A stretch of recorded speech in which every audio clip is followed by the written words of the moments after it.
Okay, Elon Musk has just made a statement and he made it loud and clear. He will sell every single car that he can make, and the ICE machine, they can't stop him. That's it. Simple as that. Drop the prices big, increase the TAM, and away you go. So this is Randy Kirk.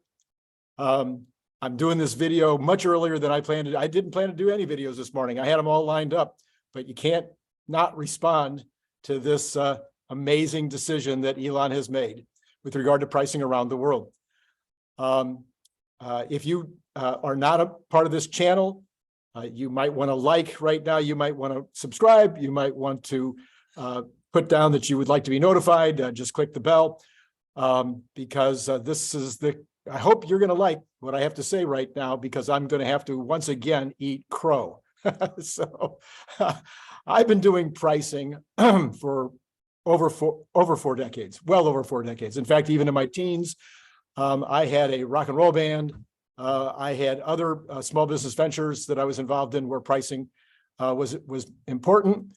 And then in my entire career, starting at age 21, when I owned my first retail store, until today, I have always owned some kind of an enterprise that required pricing products that I was manufacturing or wholesaling or importing or exporting. I had to do pricing not only for domestic markets, but for foreign markets. I'm pretty good at price. I know something about pricing. In that career, I have never pulled a stunt. I've never done anything like what Elon Musk just did. This is not a price experiment. This is not a let's see what happens if. This is not a checkpointing the competition. This is a statement. This is a headline grabber. This is intended to be something that will take the place of the entire PR department that some people feel that the company needs. When you have somebody in leadership like you do in Elon Musk at Tesla, who can grab the headlines for this entire weekend from every place on the planet, by doing something like this, you don't need a PR department. I've never seen a PR department yet that has done something as monumentally impressive as this for grabbing headlines. So what does it really mean? And how do we look at this as investors? How do we look at this as people that are excited and interested in Tesla in the long term? Well, first of all, legacy automotive has got to be shivering in their boots, because the price cuts that have just been put in place are price cuts that legacy can't match on their ICE vehicles. They can't even match them. And yet, in my opinion, Tesla hasn't even cut into their margins that much. According to press releases, according to statements by individuals with Tesla and by Elon, a lot of the discounts that have just been given have been generated by the fact that the raw material costs have come down. If you're not going to be spending as much on the commodities, it's steel and some of the products that go into the batteries, you can save money and pass it along. We know that there's been scale issues.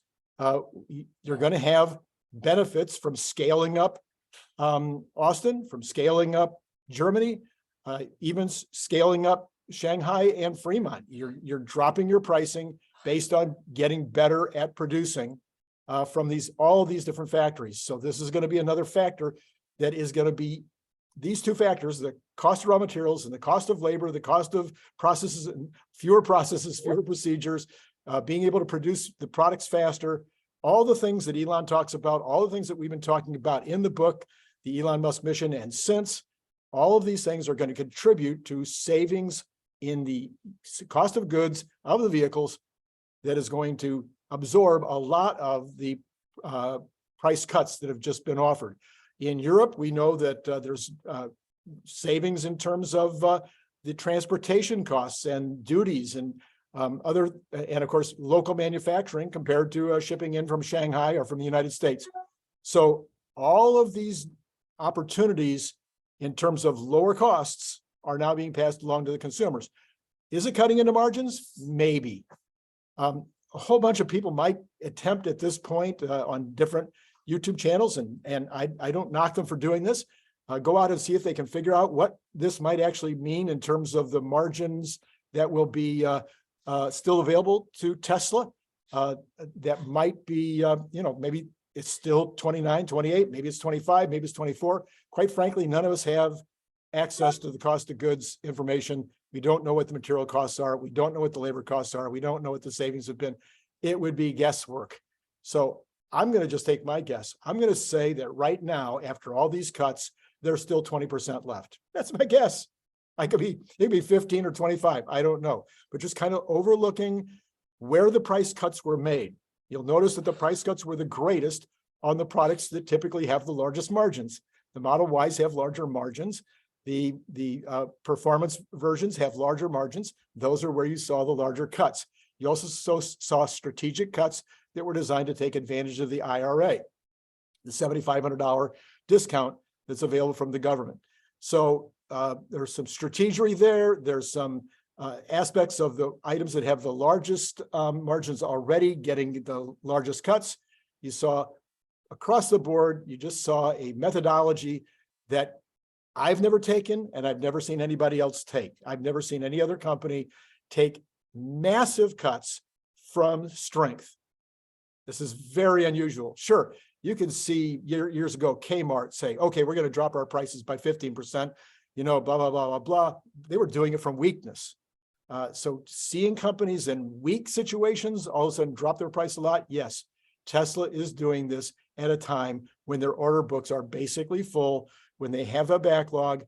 Maybe the backlog has been shrinking. We don't know really what the backlog is, but we do know that they have been selling every car they can make since they started making cars. That is a strong company. We do know that they have the greatest margins of any company, any automobile company in history, mass market automobile company, not a Lamborghini, mass market companies. We know they've got the margins, so they've got the strength. They've cut from strength. And the scary part to their competitors has to be, they still have 20% margins. Maybe it's 22, maybe it's 18, but it isn't 12, it isn't 10. They still have margins left. And Elon has said, I'll give up all the margins. I'll work at zero profit for the entire year if necessary. Why? Because I can sell these customers downstream. I can sell them more products. I can sell them software services. I can sell them supercharger energy when they have to fill up at the pump. At the pump, we still say that. Anyway, I can sell them insurance. I'll have other products to sell them within the automobile world. And I'm getting loyal customers, 60% loyalty. No other auto company even close. The next is a 30%. So 60% loyalty. These are going to be customers for life, or customers for a very long time. That Tesla is pulling into their fold. That'll not only buy the next Tesla, not only tell their neighbors how great Tesla is, not only tell their friends, but also will buy other Tesla products that are not even related to the Tesla automobiles. So massive, massive statement. This is another MBA level lesson. This will be written about years from now, I think. I've just never seen anything like it. Have you seen something like it? Show me in the comments below where maybe you've seen a similar thing done by another company in the past from strength, dropping prices radically like this from strength when there's still tons of margins left to go. If you have other comments, other thoughts, do you think this will work? Do you think this will be enough? All they need to do? What do you think the ICE, the internal combustion engine company response will be? What can they do? What do you think the response will be from the nascent BEV makers? I don't want to kill them. I don't think Elon wants to kill them, but how do you think they'll respond? They are in a competitive situation and they will need to have a response. Let me know in the comments what you think the response will be. Do you think this will mean that we will sell, my number, 2.5 million cars next year? I don't think there's any question that if they can make the 2.5, they're going to sell them out. Oh, one last thing. I almost forgot. I hope you've stayed this long because this is important. This is not the last price change that'll be made this year by Elon. Notice there's like 4 changes last year and 3 changes. I don't know. I'm pulling those numbers out of the air. A bunch of changes. He's changing the prices every few months. So if the order book gets filled up again and people are starting to flip cars again, he's going to raise the price. He's not going to raise the price because he's an evil, greedy capitalist. He's going to raise the price because he doesn't want flippers to go out there and make money off the cars. So if the order book gets filled out 6, 8, 9 months, that's not good. So the prices will rise again. If commodity prices go up and he can't afford to continue to do it, he will raise the price again. If for some reason the economy goes in a horrible mess, he will lower prices again. I'm saying he still has 20% margins, so he can still go in and do some of these other things. And by the way, maybe he'll take some of my ideas on the marketing side too. Oh, one of my favorite ideas on the marketing side, of course, is fleet sales. And I'm saying he needs to hire this fleet department, and these fleet managers and fleet salespeople need to go out and start talking to the fleet folks. Well, guess what? Elon just made the best sales pitch he could possibly have made to the fleet people. He's just given them 6 to, what was it, 16%, somewhere around there, percent discounts across the board. Fleet folks, Avis, all the rest of you, it's time to jump in, go buy some cars for your fleets. So once again, if you like the video, please subscribe, and also jump in to Patreon, join the fun over at Patreon. We're just having a blast over there. It only costs $5 a month. And it's not like any Patreon you've ever seen or ever been a part of. It's actually a mastermind group. It's a place where we're going to talk about the future. We're going to talk about the future in terms of Tesla. We already are. Those conversations are started. And if you like the future, if you like talking about it, if you like masterminding about it, jump in and join my Patreon channel. Hey, it's been great talking to you.